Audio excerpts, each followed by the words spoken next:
Welcome, fans, to another off-season episode of Rangers Ed. This is your host, Cousin Ed, here with my co-host, Little Ed. What's up, bud? How we doing? Excited for this one. Little preview. Yeah, we're going to go around the Metro today with Mikey 150. He's here. What's up, Mikey? Gentlemen, good to see you. What's up? So how do you say it again? Newfoundland, right? Newfoundland. Newfoundland. Up in Newfoundland joining us. Coach Ed here as well, waving. What's up, Coach? I got a shark question. Yeah, hit me.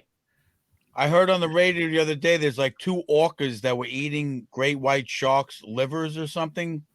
Yeah. What's the That's word the on thing. that? Give us a That's little the thing. insight.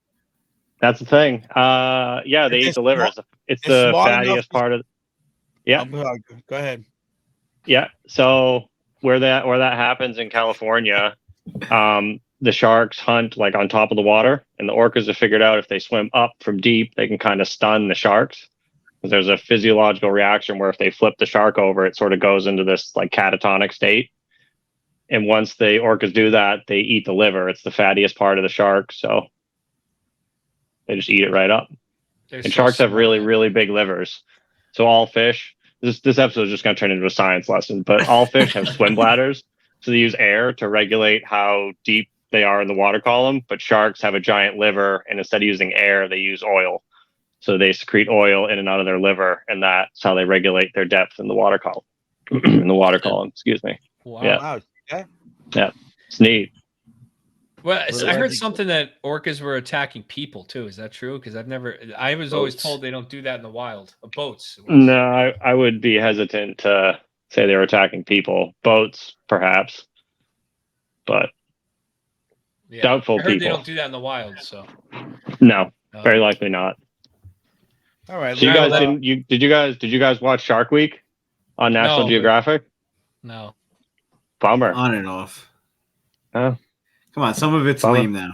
But one last I thing was on orcas. Shark Week last week. You missed me. Oh, I didn't even know it's going on right now. Yeah. Oh, you're on Shark Week? And why wouldn't you tell us? We shot a segment on Newfoundland and it aired last week. It kind of caught me off guard. Well, I remember you telling me you were doing it, so now, yeah. We filmed it last summer, and I got an email from the producer like 12 hours before it aired. She's like, "Hey, your episode's airing tonight," and I was like, "Oh, okay, thanks." Where can we check that out? Which one? It should be on National Geographic. It's called Sharks Below Zero, I think it was called, and it's it was on the National Geographic Shark Fest. So it's on Disney Plus. Check that out. For those, it's probably on Disney Plus. Actually, yeah, that's a good call. I didn't even think of that. Yeah, awesome. Sharks there you Below go. Zero. Might not even be yeah. Mikey Producies threw that up on the screen. You got to put. I think. Sponsored by Sorrento. I'm pretty sure it's Sharks Below Zero. I'm like 98.7% sure on that one. When you're watching Shark Week, get some Sorrentos. Sit down, chow down. Works out. Best pizza on Long Island. Sharks and Sorrentos. Eat a little shark liver for protein. I don't think that's on Sorrento's menu. Can I get the shark liver pizza, please? And Mikey Producies doing the work behind the scenes over there. What's up, Mikey? What's going on, fellas? I'm definitely gonna watch that episode. By the way, 100%. That's awesome. Yeah. Hopefully, it's on Disney Plus. That makes it a lot easier too. Yeah. Well, I know it is because I went on there. I was going to put The Simpsons on, of course. And I went on there and saw a list of like all these shark episodes, and I was like, "What the hell is going on? Why are they promoting all this shark stuff?" Wait, why is Mikey P on the screen? is that Mikey P? That looks like Mikey P. Yeah. That's hilarious. Everyone in Florida is so afraid of sharks, dude. You have no idea. Every time I go to the beach, I go in the water. They're like, "Careful with the sharks." I'm like, "Dude, I'm fine." Like, it's a minor risk. Sightings on Long Island. It's a minor risk. Florida has one of the coolest shark migrations, and it comes right close to shore. There's like thousands of blacktip sharks that swim within like 100 meters of people swimming, and no one has any idea. If you Google aerial footage of the blacktip shark migration in Florida, you'd be amazed. They're like right next to the beach. There's thousands of sharks. Isn't there a beach in Florida that's called Shark Beach or something? I'm not sure. I know there's a place in the Bahamas, a big dive place called Tiger Beach, I think. But I'm not sure about in Florida. There's Shark Valley in Florida. I don't know about Shark Valley. Beach. Okay. Yeah. I know. Okay. One But of there's those no sharks in episodes. Shark Valley, just gators. Yeah. Oh, that's not it. Anyway, it's a minor risk to get eaten by a shark. How many people get bit by a shark Yeah. a year? Very few. I And how many can't tell go you the in the number, ocean? but It's an exclusive Yeah. club. yeah. Anyway, I just Yeah. think the media pumps up the Shark Week every time you hear about all these shark bites, like 2 weeks before Shark Week's coming on. Yeah. Coach is the ultimate conspiracy theorist over there. All right, Do you let's ever get see back- any? Do you ever Get see back anybody to on the us. news, like on news, ABC News, going, "Oh, here's the guy that got bit by the shark"? You never see any of these people. No, it's like the alien encounters. Yeah. I got bit by a shark. All right, we're going off the rails. It's not. Here. Hopefully, none of our listeners actually got bit by a shark. No, if Yes, you I did get apologize. no, if you got bit by a shark, let us know. I would love to hear that story. That means number one, you survived, so it's okay. Yeah. Yeah. We're taking calls now. Yeah. But if you want to And get you- on Shark Week, we can maybe connect you to Mikey P. You could tell your story about how you got bit by a shark. You know, we can make that Yeah. connection. Yeah. You can Anyway. become a B-list celebrity. You like Ed the Head? Remember that show with Ed the Head? He was just walking around. What? I don't. Your show, Ed the Head, and it would just be a head walking around. No. Oh There's my no God. show called Ed the Head. There used to be a character. I'm telling you, look it up, Mike. Look it up. Ed the Head. Mike, not only if you find Ed the Head, you need to like put a picture up on the screen as well, because I need to see what Ed the Head is.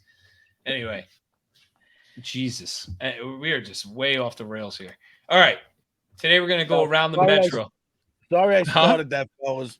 But we No, learned it's- a couple new things. Listen, it's mid-July. You know, it's hockey talk in mid-July. It becomes Shark talk. Well, we're not going to talk about the San Jose Sharks today, but we are going to go around the Metropolitan. Hey, like that little Shark hockey connection there. We're going to go around the Metropolitan Division and see what the Rangers competition did. We brought Mikey P on to help us navigate through all these signings and trades, and we'll see how the Rangers stack up and give you our take on each team. So let's get right to it, boys. Let's start with the Carolina Hurricanes, right? They won the Metro last year. Mikey, what kind of moves did the Hurricanes make? Well, your Ranger fan favorite Brendan Lemieux's back for 1 year at $800,000. So watch out for him. You guys are going to be seeing him again next year. But then they added a bunch. So they added Michael Bunting, who's a great player, lots of grit, fits into their whole team philosophy very well. They're a very grindy team.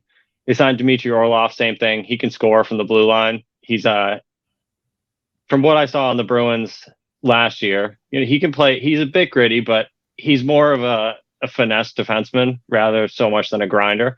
Then they re-signed Freddie Anderson, Antti Ranta, and then Jordan Stahl. Likely finish his career in Carolina 4 years at $2.9 million. The one thing they didn't do is get a scorer. So, I mean, that's the one thing that they've kind of been lacking through these last, 3 or 4 years they've been to the conference finals is a big scorer. So, I don't know.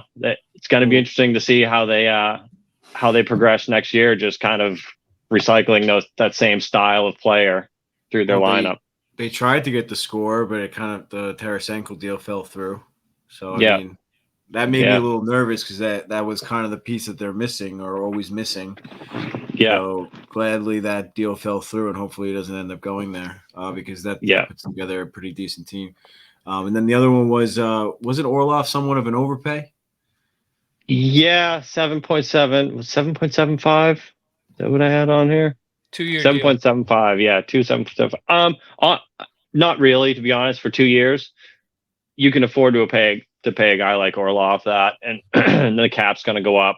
And I mean, they got a lot of guys on short-term deals. Like Bunting's only on 3.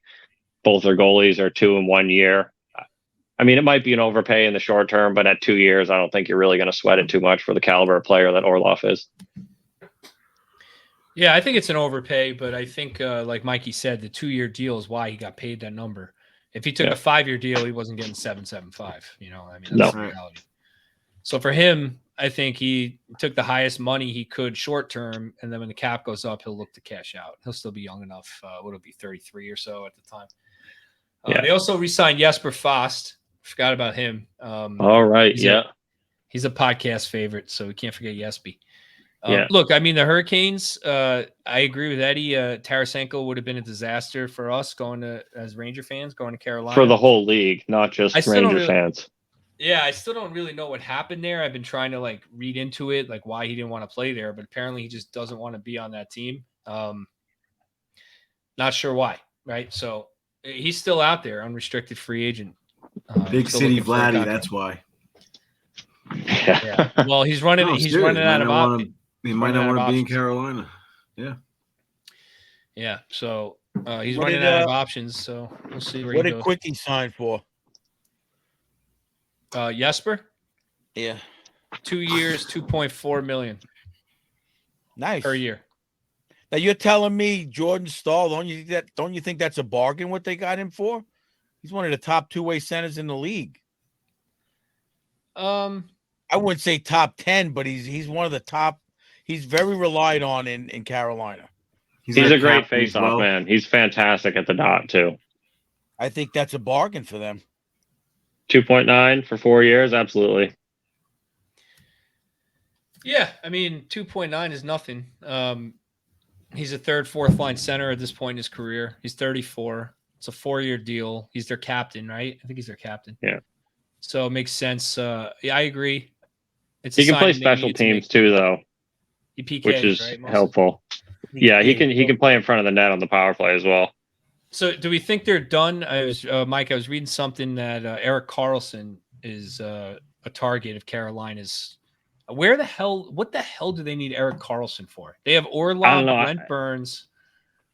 They're not leaving. Jacob Slavin, Brady they need a scorer. 18 goals last year. Karlsson and Burns already didn't mix. Yeah, maybe they're just going to play. Maybe they'll put Karlsson on the wing. I was just going to say he'll play him right wing. There you go. He'll be their scorer. Yeah. Eddie would love that. Yeah, he would love that. I really would. I don't care if the Rangers finish last in the Metro. If they move Karlsson to the wing, it'll be worth it. Yeah. And then he wins the MVP. Yeah. Yeah. So I mean, he'll win the Selke. So how are we feeling about Carolina? I mean, yeah, right.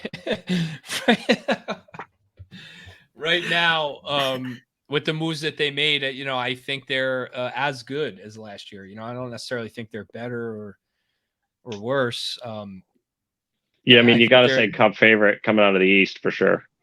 They're one of the Cup favorites. I don't think Carolina has what it takes to get to the final.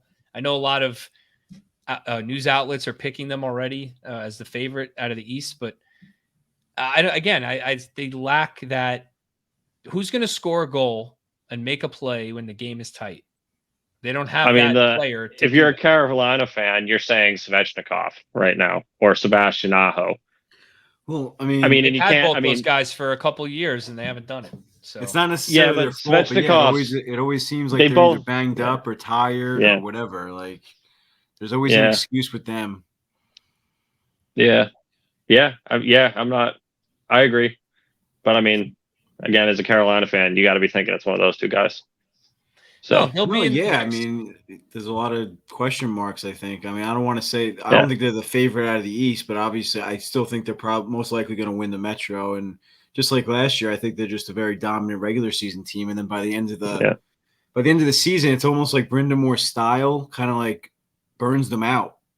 Because then it comes playoffs, and then they run into a team like Boston or whoever. It's just like. It's hard to play playoff hockey for a full 82 game season. Yeah. That style of play. Coach, you love Brind'Amour. Any last words on Carolina? Yeah, I love Brind'Amour too, but yeah. I think that I agree with Eddie to a degree, but they just have they have defensemen that can move the puck well, and they play most of the guys on the team play a great two-way game. So even if they don't win the Metro, that's still going to be a playoff bound, very strong team that you have to worry about. They have the goaltending. They don't have, maybe not world class goaltending, but Anderson's capable. You got to be afraid of them. Am I deathly afraid of them? No, I'm more afraid of the Devils. But we'll get to the Devils. But yeah, I mean, I'm not as worried about Carolina as I probably should be. But yeah, I would pick them right now if I had to win the Metro. I agree with that. If we were having this conversation and they actually signed Tarasenko, yeah, it'd be a completely different Tarasenko. A completely different conversation. Oh God! All right, let's move on to the Columbus Blue Jackets. So we'll go from the top of the division to the bottom. The Blue Jackets, Mikey, what they do? I know they got Jarmo Kekalainen over there. They're in the Metro. Yeah, I mean, honestly, it's not even worth talking about these guys. I mean, they signed Hunter McCowan for 4.1 total. I think, Jesus. Yeah, Adam Fantilli, their big conversation, just Babcock, So they made a couple trades though. They picked up Damon. Yeah, they picked up and Ivan Provorov. So yeah, I mean, I guess Ivan Provorov would be one to mention, but this team is years away. They need Werenski to be healthy. They're at the bottom of the barrel, like real bad, real bad. What are your thoughts? I don't really know what else to say about this team. And like Goudreau and all them and Line A. I mean, Johnny Gaudreau's good, but he needs a supporting cast. He needs people to pass him the puck. He needs people that can defend him a little bit. He's not a big guy. He doesn't play a physical game.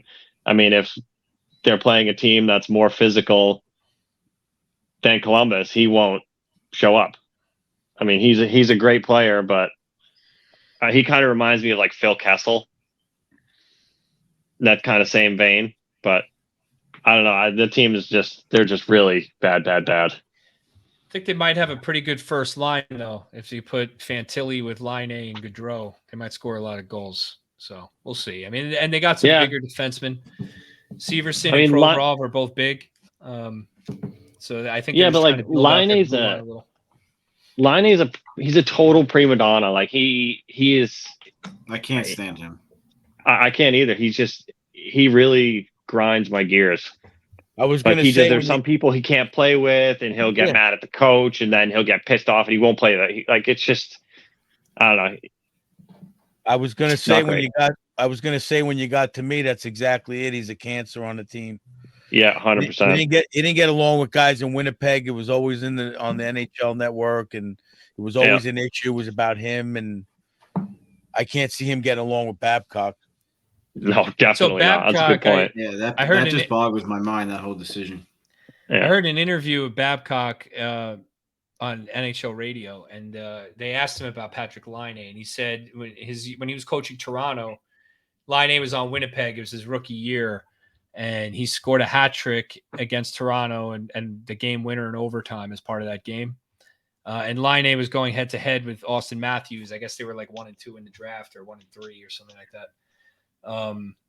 And Laine scored a hat trick in the game-winning goal, and he said that the joy and like celebration of Laine in that game, he's like, my goal as a coach is to bring that back, like make him love the game again, because he looks like he doesn't love it sometimes, right?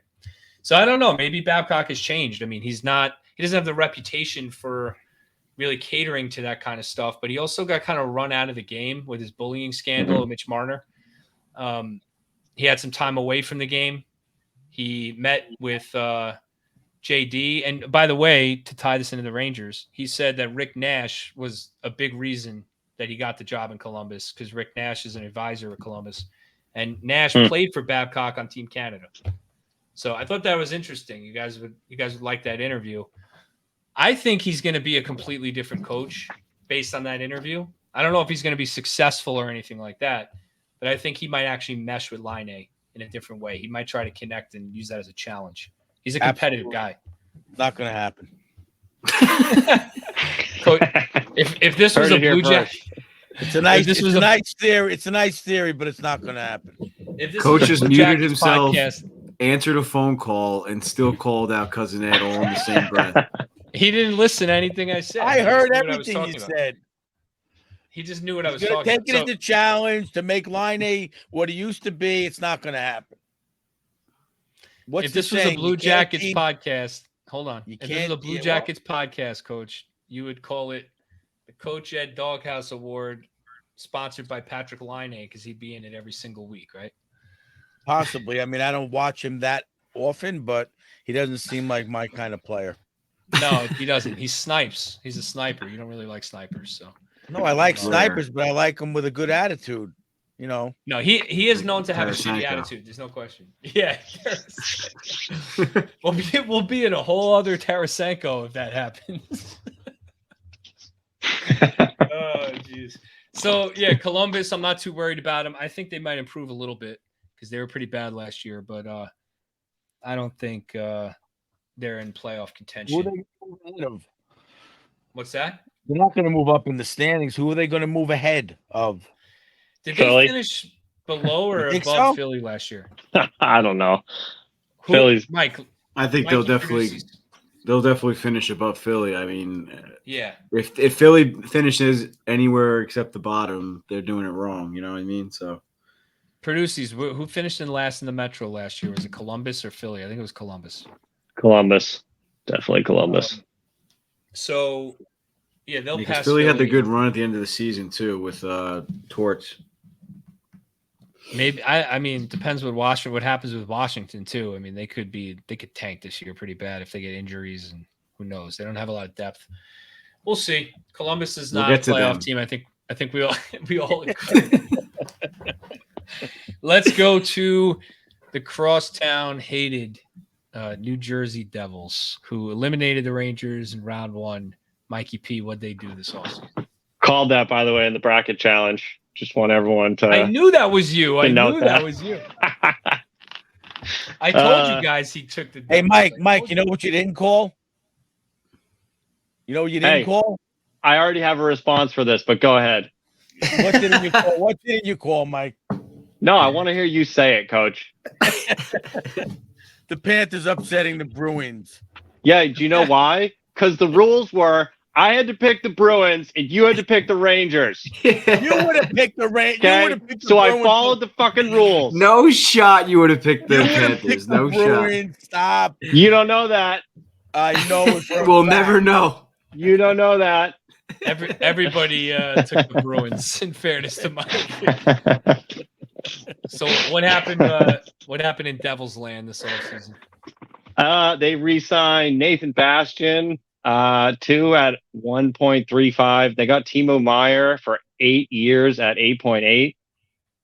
That's wild. I think the best deal that they made outside of the obvious, with getting Timo Meyer locked up, would be Tyler Toffoli. What a grab that was. Got him from Calgary. They re-signed Eric Holla, and they also re-signed Jesper Bratt, which I think was a little bit better of a signing than the Timo Meyer. They got him for 8 years at 7.8. But I mean, they've locked up their core. All of them are locked up. Young, Yeah, locked up, young. under market That's that value. team. Yeah, that's what you guys are going to be looking at for the next 8 years. Yeah. Hughes, Sounds Meyer, Bratt, Sounds and like Heischer. Oscar's going to be in business for the next 8 years. That's for sure. Yeah. I mean, look, After if you're that, a who Devils knows? fan, But you got to for be 8 years- happy. Yeah. Yeah. The Well, big question is, in those 8 years, are they going to find a helmet that fits Timo Meyer? They're going to bring back the Cooper bubble. I mean, the Stan Mikita helmet. Yeah. I mean, you look at the Devils' contracts right now. Timo Meyer, 8 by 8.8. Jack Hughes, $8 million for another 7 years. Jesper Bratt, 7.8 for 7, like you said. Nico Heischer's got another 4 years, 7.25. Dougie Hamilton's got 5 more at 9. Other than goaltending, really, that's the only thing that can do the Devils in, I think, is their goaltending. Yeah. Dougie Hamilton's cap hit this year is $12.5 million. How did they have any room? Dougie Footsteps. No, it's 9. It's $9 million. How did they have any room? Is it, or is it 12.5 this year? No, well, his salary might be 12.5, but his cap hit Yeah. is the average Is 9, of okay. his whole contract. Yeah. But I don't know I don't how know, they have Coach. any room, honestly. They still have cap space too. They have 4.8 million in cap space left. So. How? Because I don't know. You just named like 6 or 7 plays making 7 to 9 million. Because their players are signed for under market value. If you look at their contracts versus the Numbers Rangers, add up It's to only what it adds up 56. to. It's Let's look at the- 56. let's look at the Rangers. Artemi Panarin 11.6. That's already 3 more million than Timo Meyer, their highest salary, right? He's higher than Jack Hughes? Yeah, he's 11.6 million a year, Panarin. No. 11 Meyer. Yeah, Timo is higher than Hughes, yeah. Wow. Hughes got 8 even, right? 8 even. I bet he wishes he didn't sign that contract. Yeah, really? He's going to be stuck on 8 million in 5 years. That's going to be 5 million underpaid. I hate to wish bad on him, but he's definitely going to have another injury or two in those 8 years, so he might not. I'm just saying it now. You know, I want to bring something up while we're on the Devils, and while Neil isn't here from Devil's State of Mind, shout out to Neil. But while he's not here, behind his back, all I heard about last year and read about was how Jack Hughes stepped up in the playoffs, and like I didn't think he was that good in the playoffs. He had like a couple of good breakaway goals, Right. but like, did you guys think that? I mean, am I crazy? Like, I didn't really think he played that well. I he said played it. hard. I said it a few times. Well, especially in the Rangers series, it was a fine line between him scoring those breakaway goals and it being completely his fault that the Rangers scored a goal. Right, especially that one breakaway. I remember between. Yeah. So I mean, yeah, there's plays like that, but that's the I don't know what do they call it, like riverboat gambling, like style of play, like just all in on offense, and like you just sacrifice the slight chance on the defense side.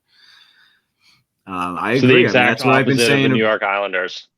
Yeah, I mean, I've been saying that for a while about Hughes. He's obviously a phenomenal player, but I don't ever see him really just dominating the playoffs. He doesn't have the, I guess, body for it, and I don't think he's like good enough to make up for that.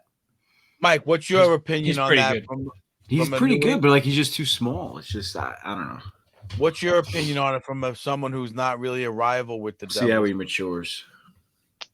Well, so the Devils they're a fast team. Like their whole game is reliant on speed. And I think that's what Jack Hughes plays off of. So when the game is fast, he's at his best. And when the closer it gets to a pond hockey game, the better Jack Hughes becomes essentially. And what I see is that he just hasn't learned the defensive side of the game.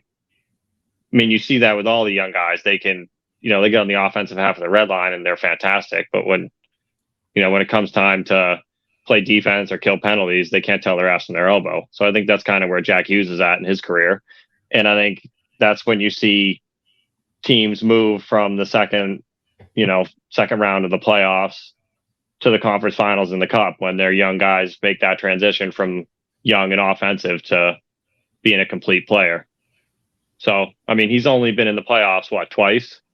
It's understandable that he's once. Yes. I mean, it's understandable that he doesn't have the full gambit of playoff skills, because I mean, anyone that watches hockey knows it's a completely different game come playoff time. It's a new season. I think it's a new season entirely. Jack Eichel might be a good comparison. Yeah. I mean, if he ever becomes what Jack Eichel was in the playoffs, then we have a problem. Yep. And that's a good point. You could see it with Eichel. Like the first couple games in the playoffs, he was like, it looked like he was a bit like deer in headlights. And then, he's got a bit more time under his belt in the NHL. You feel like he's dealt with a bit more adversity. So he kind of bounced right back, and he played fantastic through that whole run. He didn't have any playoff experience. Yeah. There's one difference between Eichel and Hughes, though, is Eichel's 6'2", 207. So. I mean, I agree with you, Mike. I like that assessment. And I guess he's bigger than I thought. What Eddie just said before, if you don't have the goaltending, then that's a difficult way to play the game, especially in the playoffs. Right. So definitely. That's a big question mark. You're going to make that gambling and that speed game. You better have the back end to back you up. Definitely. You're going to lose quick. Yeah. Mike, what have you been And hearing about the Devils' goaltending? Are they going with Vitek and Akira? Have you been following any rumors? I was hearing they might look at John Gibson or Connor Hellebuck, but those rumors seem to be dead right now.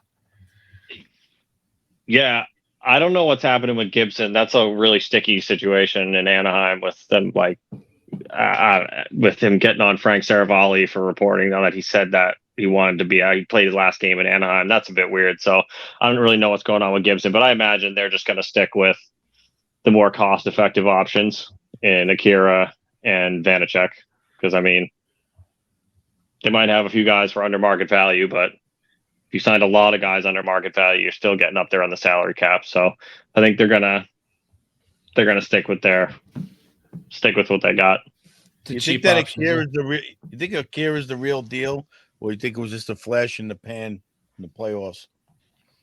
It's hard to say, but I think what Vanacek did in the regular season is enough to warrant a starting job for at least the start of the season this year, and then they can sort of test the water with Akira and see what they got. Yeah, I agree with that. This might just be me being salty, but all I heard was how cool, calm, and collected he was. But then there was a few games where as soon as they put any pressure on him, it seemed like he folded up to me. But he's still very young, obviously. But it just didn't seem like he was like all that. Once the Devils started to fall apart, he kind of fell apart with them instead of like keeping them in the games, I feel like. Yeah, well, the Rangers didn't challenge him at all. Right. Yeah. I'm talking about more in like the second. Yeah, the Hurricanes. They beat him in what, 5? I think they ran him 2 or 3 times. Yeah, they had back-to-back games where they scored 5 goals or 6 goals. You know, so like. Yeah. Yep. I mean, I got the Devils. I got the Devils probably right behind Carolina, if not winning the Metro. And then we'll see how they fare in the playoffs. But yeah, I don't see how any of these other teams are going to beat New Jersey or Carolina. I think you got to say those two are the favorites in the Metro right now, unfortunately. Yeah. All right, New York Islanders. Well, before you move on, I mentioned Oscar, but Mikey, throw up his info on the screen.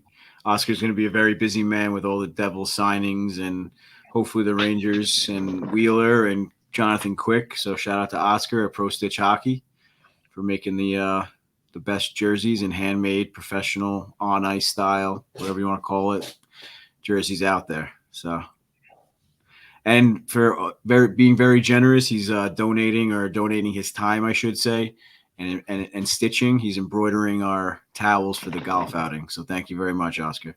Way to go, Oscar.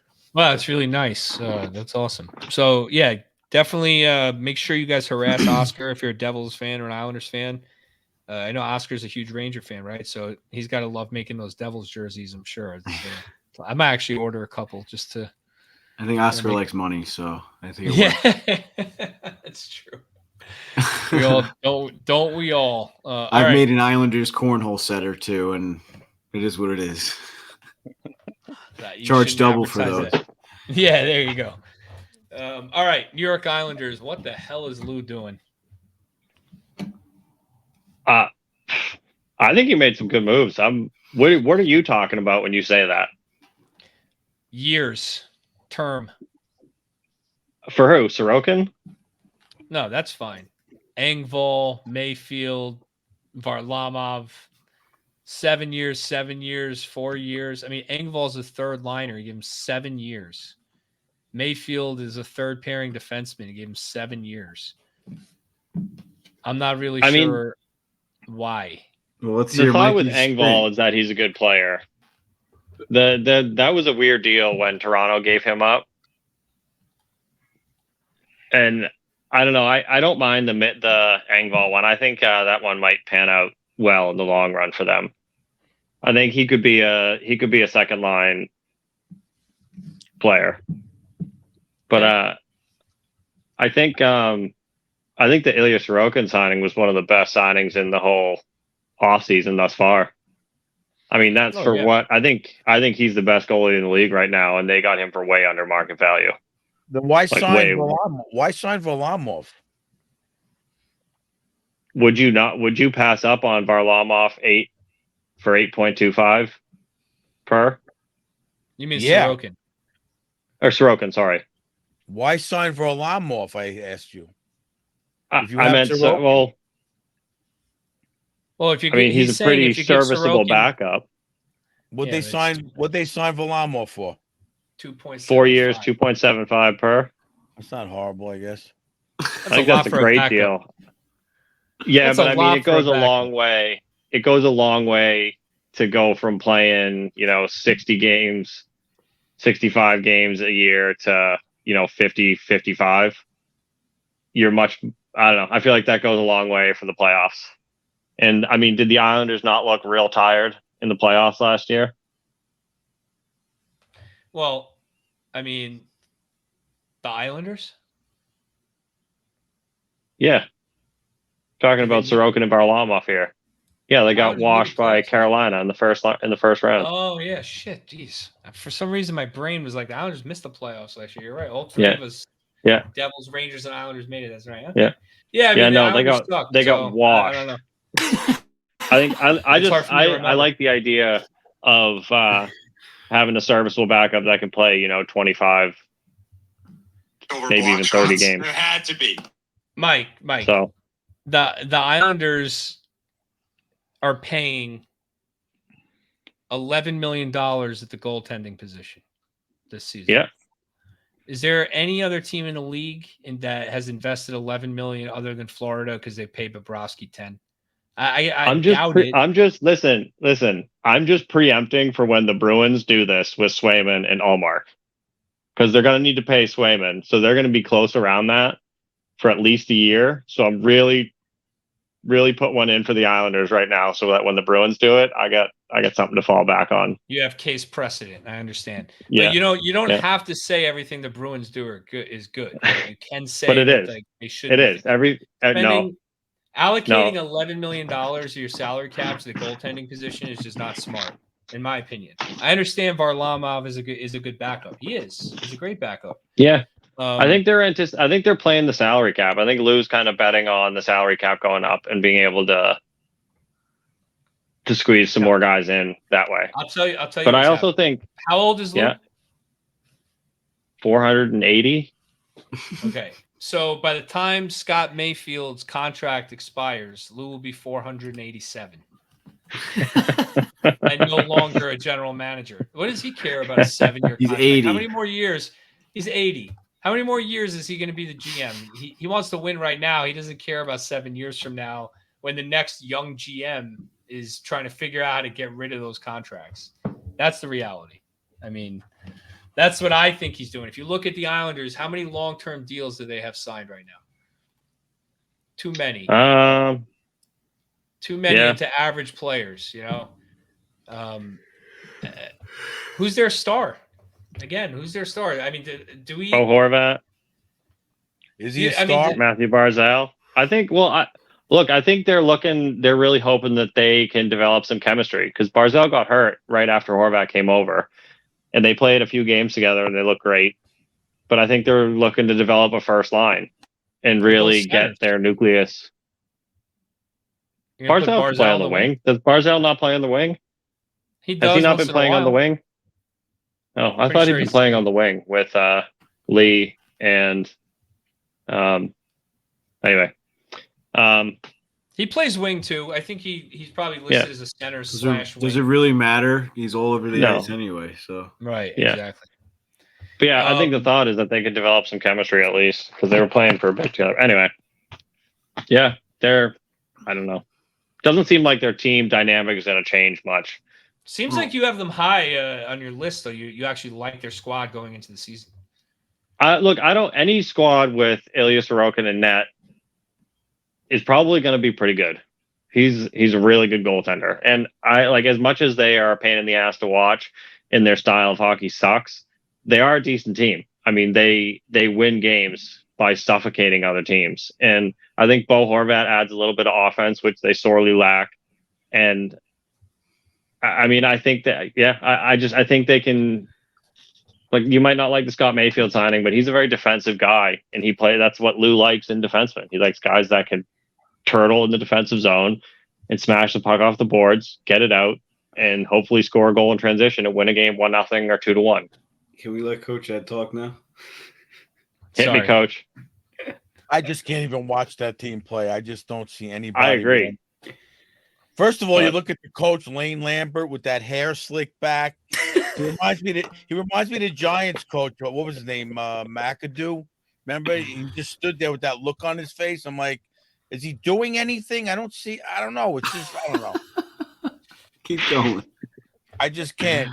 What about Horvat? You always have something to say about Horvat. I like Horvat's good, but I don't think he's like the savior of the team. I think he's more like a Chris Drury, Scott Gomez kind of signing, where the Islander fans think he's going to be this big savior of the team because he was the free agent out there or the trade guy that everybody wanted. But he's not going to be. He's first of all, no one's going to mesh with Barzal because he just skates around and everybody's like, "What should I do?" They don't know what to do. So until they get a coach in there with some kind of structure or something that's going on, Horvat's a great player. Don't get me wrong, but I don't think he's the savior of a franchise. That's all I got to say. I mean, Sorokin is phenomenal, but he's not going to be able to carry that team for a Stanley Cup run. I'm sorry. He's got one less Vezina than Igor, by the way. Just saying. I don't see any defenseman on that team that I worry about. It'd be like, oh, let's watch this guy. I don't see it. Other than that, it's on you, little Ed. I'm looking forward to the outdoor game for sure. Hopefully the Rangers stay undefeated in outdoor play. Yeah, I mean, I'm not afraid of the Islanders. That's not even a question. But for a fact the Rangers are going to lose at least 2 out of the 3 games or however many they play. So in overtime.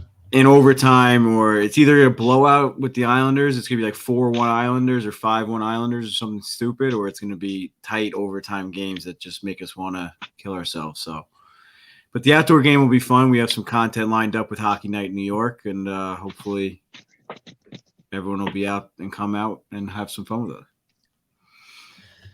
Yeah, that's a very political answer. So what do you think of the Islanders team going into the season? I mean, you guys kind of hit all the main playoff topics. Team or like no? No, I don't think. I mean, they might be like another wild card team that might find a way to get there, but I don't think they have a team to make any noise once they get to the playoffs. I agree. I think they're going to have a very similar season to last year. I don't see how or why they would do any better or realistically any worse. I mean, the teams below them in the Metro either got worse or stayed the same, and the teams above them either got better or stayed the same. So. Yeah, I concur. I really don't see it with this squad. I don't understand how they're built, to be honest with you. I think losing it. Maybe I'm wrong, but I just don't understand. Title of the episode. I mean, they have I some love good players, but dude, I'm looking at their Casey Cizikas has 4 years left on his contract. Casey Cizikas has 4 years left on his contract. Kyle Palmieri, $5 million. Yeah, that's bad. Ross Johnston has 3 more years. Who the hell is Ross Johnston? Why does he have a 3-year contract? Right? I just don't. Look at their defensemen. Ryan Pulak, Adam Pelech, and Scott Mayfield are all signed for 7 years. Where would those guys be on the Rangers? They'd be on the third pair. If any of those guys were on the Rangers, they'd be on the third pair. Lindgren, Ryan Miller, Pollock's second pairing defenseman. Ryan Pollock might be a quote-unquote second pairing defenseman, but he would not be on the Rangers. Adam Fox and Jacob Trouba. Did you just politely tell me to piss off? What does quote-unquote second mean? Third line? No. Quote-unquote second means if you're assessing him, you might say, for example, I don't know, dude. I'm just saying, you could say X player would be a starting goalie caliber, like Jeremy Swayman. Yeah. I would say he's a starting goalie caliber player. On the Rangers, he's a backup goalie, right? That's what I mean by Ryan Pollock. Yeah. He would not be signed to 7 years on the Rangers. None of these guys really do it for me, and they're all locked in. This is their team, and I don't know what he's doing. I personally think it's fine. Imagine having to listen to Sam Brazen say Pollock and Pelech. Oh my God! On the broadcast. He does it when he does it during the games. It's ridiculous. But just imagine a full season of that, coach. Oh, my it could be God. yours. Ryan Pulak. Sorry, Pollock. Sorry, Pellick. That was Adam Pellick, actually. What I about just Matt? think. How many years is Matt Martin locked in? He's got one left. Oh, that's Oh it. my gosh. Well, they'll probably sign him On this 5 deal, years. he'll sign somewhere he'll get else and then 5 he'll year come deal. back to the Islanders. No, Matt Martin will get a 5-year contract next season. Watch. I will say Julian He'll get an Gauthier. extension this season. Julian Gauthier went there, and he's going to score like 15, 20 goals. Watch. Including at least 1 or 2 against the Rangers. You know it. Yep. Oh, without a doubt. Just Sam pencil Rose- that Sam shit Rose- in right now. Sam Rosen will be happier than anybody. He'll be like, Joe, he's worked hard trying to get back into to a top 6 spot. I just think about Uh, Papi O'Neill. God bless him. He's turning 86, right? I think 85. I can't. 85. Okay, I mean you're behind. I can't imagine him being a general manager, and I don't think he could imagine himself being a general manager of an NHL team at 80. So imagine Papi O'Neill. Imagine Papi O'Neill giving a contract out I remember, right now. Yeah, He'd be like, I "What do you remember want, how he 8 was at years?" his Like, 80th go ahead. birthday. Like, Yeah, he was great, but like he can't be a manager of an NHL team. no, but yeah, I just don't think he cares, Lou, at this point. First about of all, the why years. would you want to at 80 years old? Don't you It's want to crazy. retire and enjoy something at some point? I think He's wants been to working win, like his win another entire Stanley life. Cup. Yeah, he wants to win with a team other than the Devils. That's what it is. Wow, that's the motivation. But he's definitely going to run that team into the ground. I don't care how good Ilya Sorokin is, Mikey P. Anyway, all right, we can move off. I hate talking about the Islanders. Let's We go to just another get to the team that most. we love talking about. Philadelphia. Danny Any teams in the Briere. Metro that we like talking about. Columbus was fine, I guess. So Philadelphia, Danny Briere, GM there. Some changes being made there, Mikey. What's going on in Philly? I mean, administrative and front office changes, sure, but they signed Noah Cates and Garnett Hathaway, and that's it. I mean, a bunch of other no names, really. They signed Mark Stahl, actually from Florida, but no Mark real Stahl- big changes to speak of. Mark Stahl in a Philly jersey, Ed. We got to look at Mark Stahl in a Flyers jersey. Look, I know we ran Mark Stahl out, or I did, out of town towards, when he started to decline. But I don't want to see this guy in a Flyers jersey, dude. It's so No. lame. No, I really don't sucks. want to see that. He was a good. There wasn't winger. another team that could have signed him, like. He just keeps getting contracts. I know, another get your $1 money. million I in the understand bank. why he did it. Yeah, I understand why he did it, but no other team he could have gone to. What a dumpster fire of a franchise. They also traded Kevin Hayes to St. Louis, and they traded Provorov, and didn't they trade someone else? I think they made another trade. Nothing I can recall, but hey, don't worry, Cam Atkinson's coming back this year, so. They No, they bought out definitely are- D'Angelo, you said that. Oh, they bought out Tony D. That's right. That's right. They bought out Tony D'Angelo. They're The player tanking, that right? I'm I mean, the player that I'm worried about. I mean, I've watched a few. I went to the Flyers game. I think Tarasenko scored that game-winning goal. But Owen Tippett, seeing him play live, he's a really good player. yeah, I like him. I think, and that's a coach. Yeah, Florida coach gave him up in the Claude Giroux deal. Yeah. Yeah. So it's definitely something to look out for. Hopefully, in the far future, we don't have to worry about it anytime soon. But you'll see the games this season against the Flyers. He's a player to be reckoned with. I'm interested to see. Again, I paid attention to the draft this year. I'm interested to see what Jonesy and Briere can do. I think, and Torts is the coach. I think it's going to be they're going to improve every year. They're not going to make any noise for a couple of years, but they drafted some bodies that are Flyer type bodies, including Matvey Michkov, not a Flyer type body, but probably the second best player in the draft in the KHL. He'll be a Coach Ed favorite when he gets over here. High skill player. I mean, they're tanking. That's what they're doing. They're going to trade off all these guys. Konechny, Couturier, Sanheim. All these guys are going to be up for grabs to a contending team if they can fit in their salaries. So I expect them to end in last in the Metro, but we'll see. Maybe they beat out Columbus or the Islanders. They'll beat the Rangers twice. Oh yeah, the Rangers will lose them for sure, and that'll be the difference between home ice advantage in the first round. Will be a loss to Philly. But all right, Pittsburgh Penguins. A lot of stuff going on in Pittsburgh. Oh, Mikey's favorite Toronto peeps going over there. Yeah, so they got Dubas in the front office now, and we'll see how he can do there, especially after he said it's Toronto or nothing. Well, I mean, yeah, he did get fired. Yeah, yeah. I mean, yeah. But he in like his press conference or something, like he'd either sign in Toronto or he'd like take some time off or whatever. Yeah. And then immediately went to Pittsburgh. So anyway, Lars Eller, Ryan Graves, Noel Acciari, pretty decent signings. I mean, nothing to really like write home about, but decent. And they locked I think the most questionable signing was Tristan Jarry, 5 years at 5.3. I mean, he's like, I love that move. I love it. It's the same. It's Matt Murray all over again. He's such a trash like, what are you goalie. doing? I'm so happy. I know. Like, he's really good about 42% of the time. And then the rest, it's like, just you're a backup. You're backup. So, I don't know.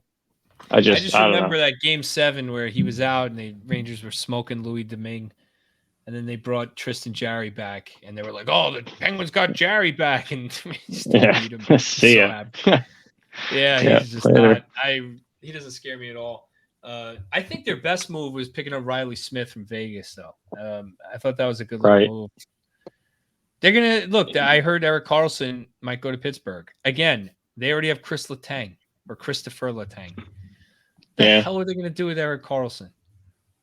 Is he going to play forward with Crosby, like Eddie said? What's the saying? There's only one puck, right? Like, there's only one puck. So I don't know. The aging, injury-proneness of the team with Evgeny Malkin, Erik Karlsson, and Crosby. Well, my thought when Dubas went there, it's like, man, you couldn't do it with Matthews, Marner, Tavares, Nylander, Riley, like all in the prime of their careers. Like, that's 5 of the top 50 players in the NHL. Like, in the prime of their career, best they're going to get. And now you're going to Pittsburgh. Like, I think I can do it with Crosby, Malkin, and Letang, who, like you just said, are basically duct tape and paper clips at this point. So and already have 3 Stanley Cups. Yeah, I mean, they've won their Stanley Cups. It just doesn't. There's nothing about that roster that says watch out for these guys, you know? Yeah. Sure. So I was confused by that whole signing of the GM. I mean, I'm not going to blame him for the Leafs losing, but I didn't see like the big draw how he got hired immediately. I mean, it wasn't even it was like, what was he off like for 2 days? He's looked at as one of the most highly ranked up and coming executives in hockey. He's very analytical. I don't like every move he made in Toronto. And I also don't blame him for what happened, as Mikey P suggested, because what actually happened with that saga was Dubas gave a press conference and said, Toronto, I'll be here or nowhere else. I'm not going anywhere else, but I just need some time to think about my future. And then Shanahan, in response to that, waited. Dubas went to Shanahan and said, okay, I want to be the GM. Give me the extension. And Shanahan said no, because I need someone who's fully committed to winning, and you questioning whether you even want to be the GM makes me not want you as GM. So then Dubas said, okay, then bye, and then went to Pittsburgh. That's what happened. So he changed his mind once Shanahan closed him out and went to Pittsburgh. And I think if I'm a Penguins fan, the Penguins are about to go into some really dark times. I mean, it's coming. They have, these guys are getting older. They have a couple more shots of, getting in the playoffs and making a run with these, superstars. Once Crosby retires and Malkin retires and Letang retires, they don't got anything. They have no prospects coming up that are good. I don't really see it. So they're about to go through some dark times, and they probably got Dubas over here to lead that charge. But go for it now, and then once it's time to flip the roster over, build your squad the way you want, and take us through a rebuild. That's probably what Pittsburgh's going to do. And you just know they're going to get the first overall pick.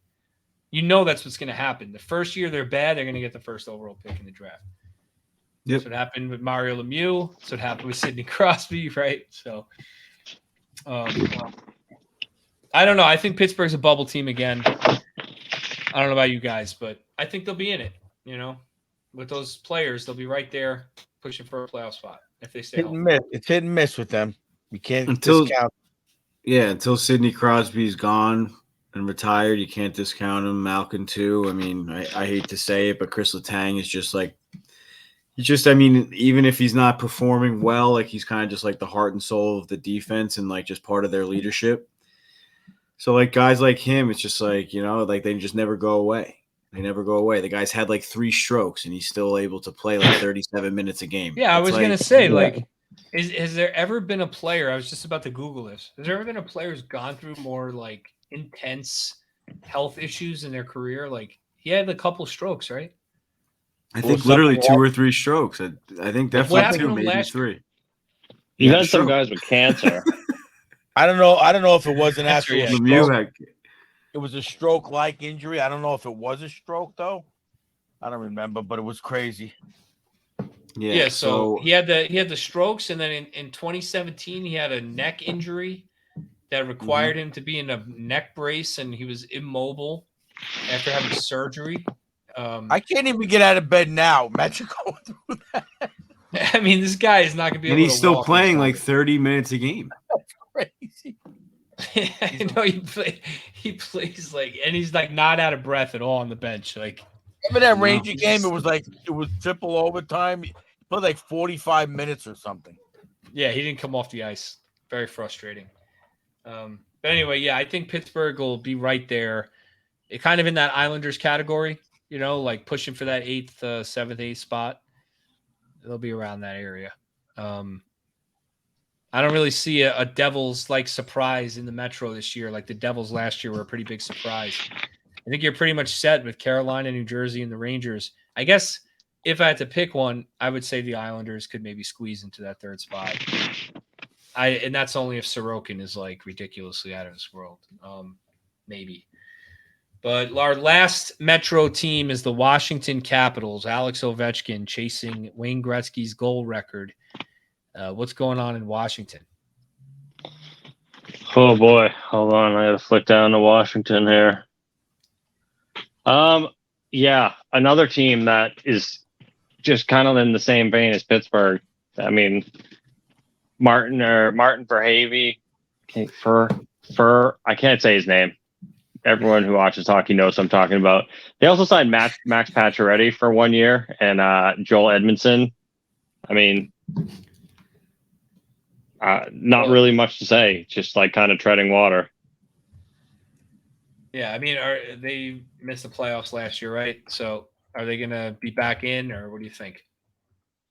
Probably not. I mean, nothing they've done thus far this offseason has really convinced me that they're in the market to be ahead of any of the top 3 there, or even the Islanders.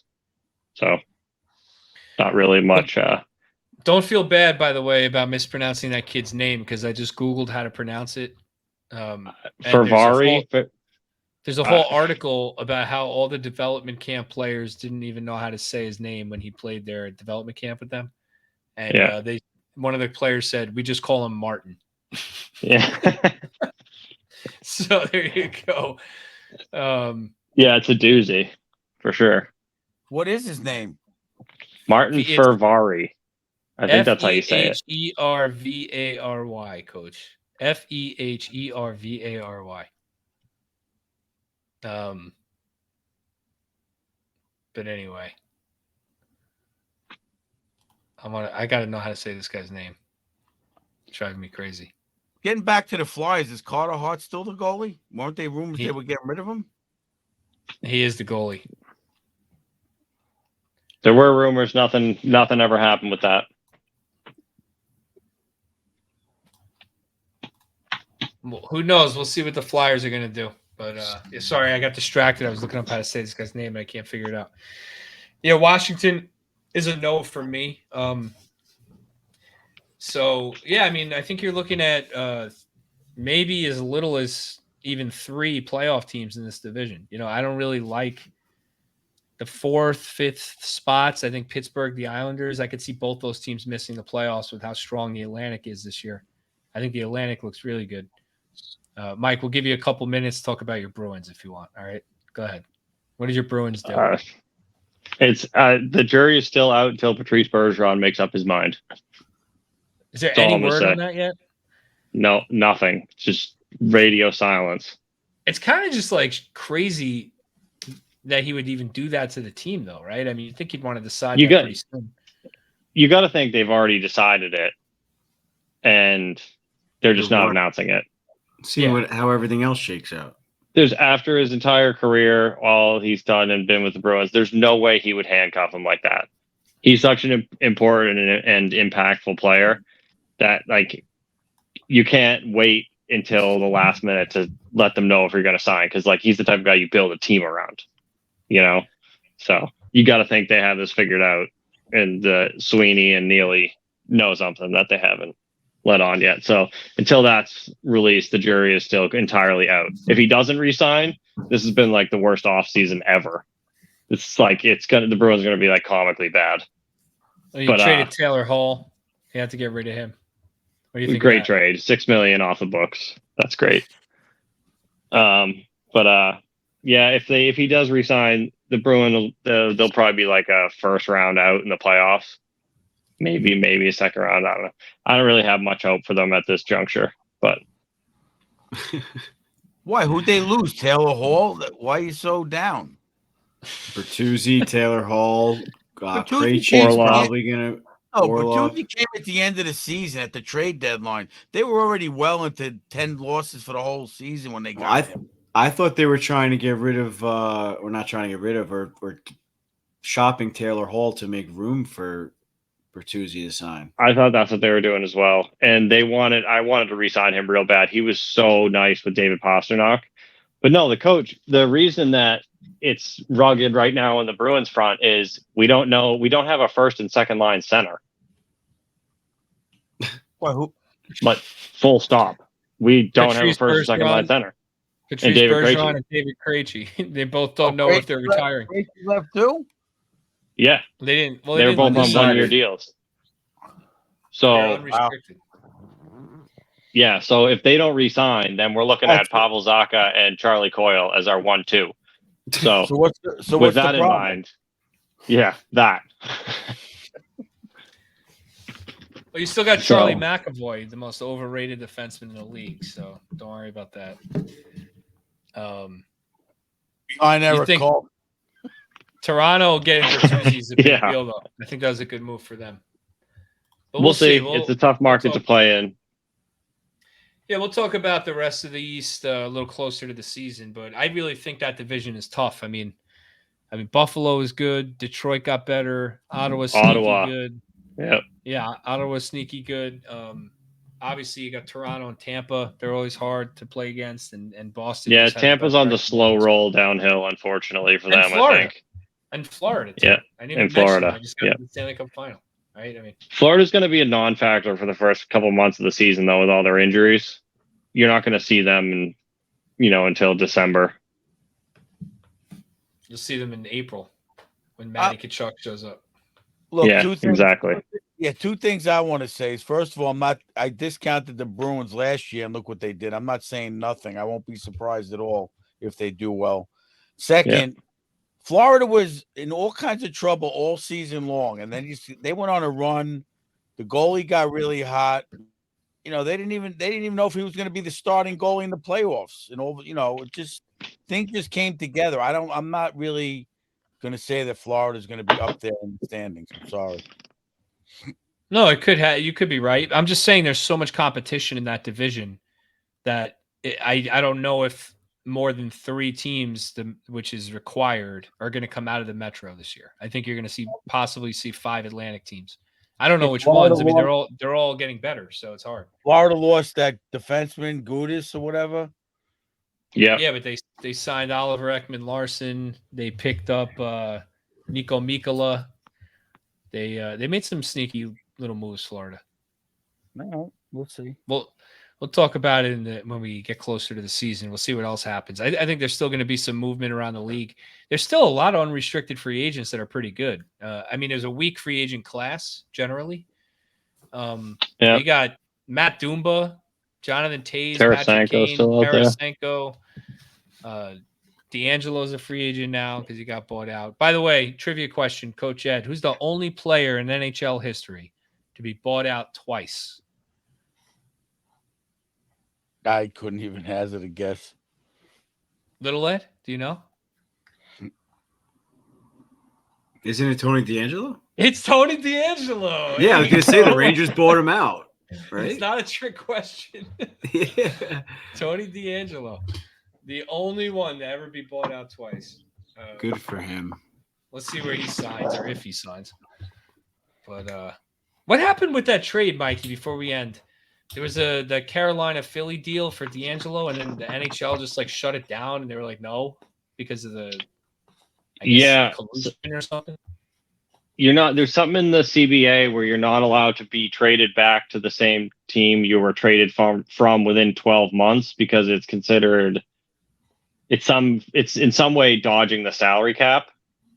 And so the Hurricanes tried to trade for D'Angelo from Philly for Massimo Rizzo, and Philly would retain 50% of his $10.5 million, I think it was, salary that he was signed for. Jesus. And so the league shut it down because it was within that 12 months, and it was somehow dodging. It was basically Carolina dodging the salary cap on D'Angelo. Yeah, crazy. Even though he played a full season in Philly. Yeah, if it wasn't 50% retained, if it wasn't 50% retained, would have been okay. Maybe. I don't know, but I would imagine it would be because, well, I don't know, actually. That's a good question. If I don't know what he was making in Carolina, but if it was less, or if it was more in Carolina than he was making in Philly, then I imagine the league would have an issue with it. But if he was making more in Philly and they traded him back for a higher contract value, then I imagine it would have been okay. Was he really that Makes bad sense. in Philly that he got bought out? I mean, he had 1 year left on his deal. It's I crazy. think he's just a jackass. He's a cancer in the locker room. He's like Line. He just can't be in the locker room with the guy. He's an idiot. You know what's weird is all his teammates love him. I from what I see, except Georgiev, who's a schmuck anyway. But from what I see, they all love him. He is. You used to love Georgiev. You loved him before. I don't Shesterkin like the way came in. he handled the Shesterkin thing. He acted like a bad teammate, in my opinion. My opinion.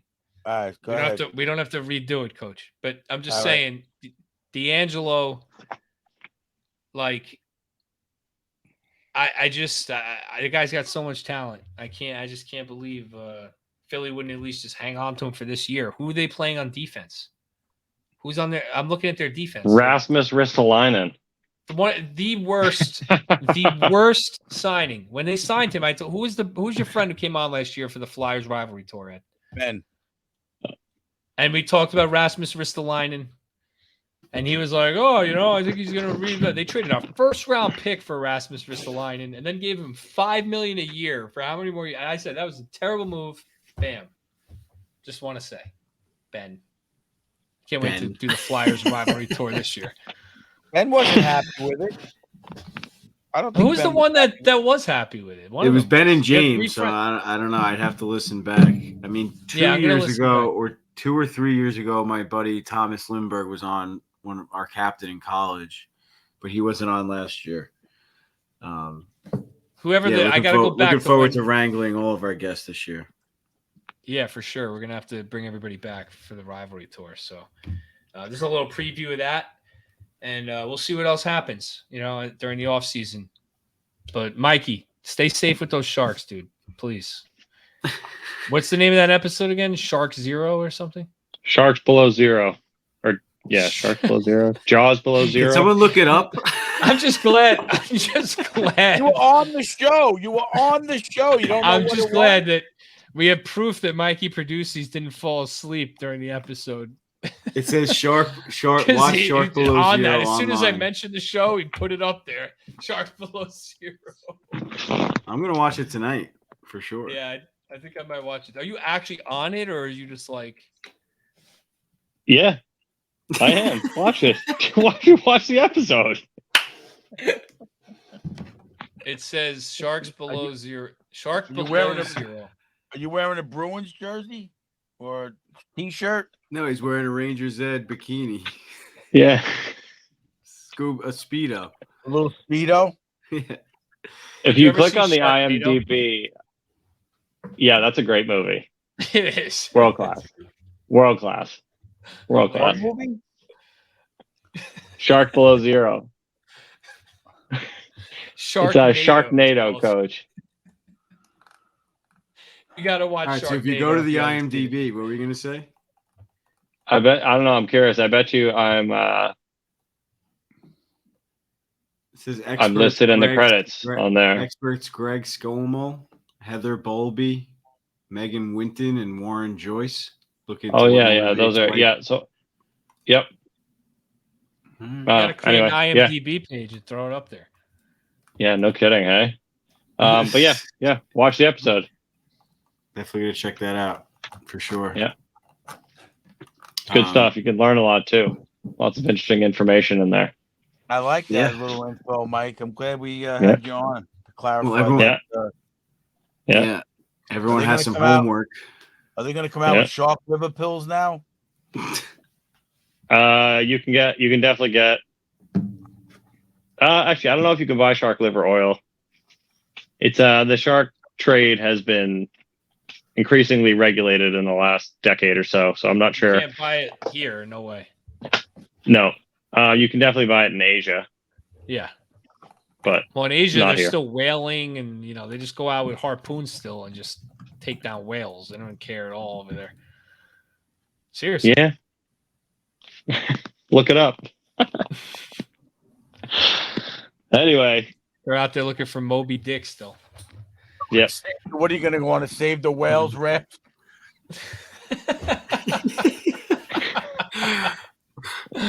Well, we Cousin all Ed have Brand. homework. We I all can have see it. Tune in homework. next week for your Rangers Ed 150. David West. Thanks, everyone.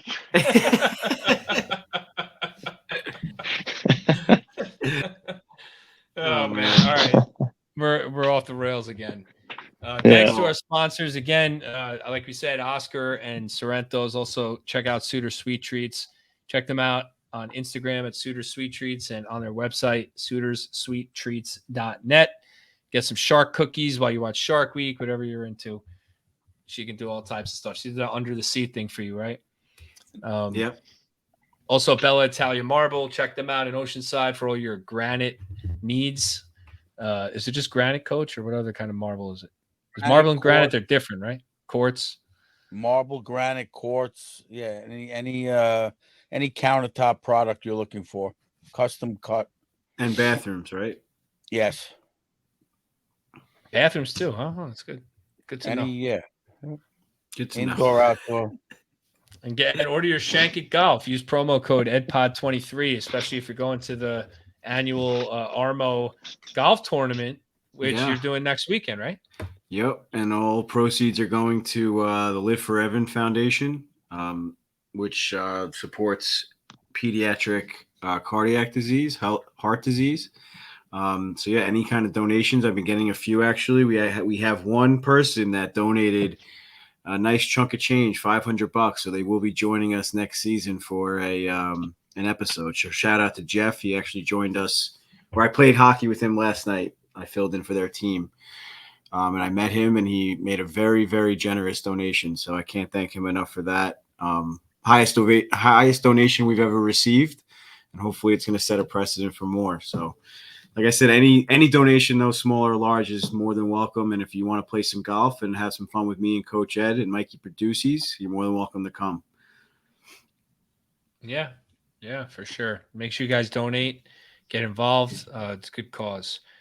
All right, that's been our look around the Metro. We'll look forward to some other previews as the off season comes to a close. We have a couple of guests lined up, some pretty good interviews coming your way throughout the summer, and we'll hop back on the rivalry tour. We'll have Mikey P back on, talk about his Bruins and where Bergeron and Krejci. We'll see how he feels by that point. But other than that, enjoy baseball season. Get ready for football training camp. Hockey's coming, but it's the heat of the summer, boys. Not much going on. Let's see what else the Rangers can pull out of their sleeve.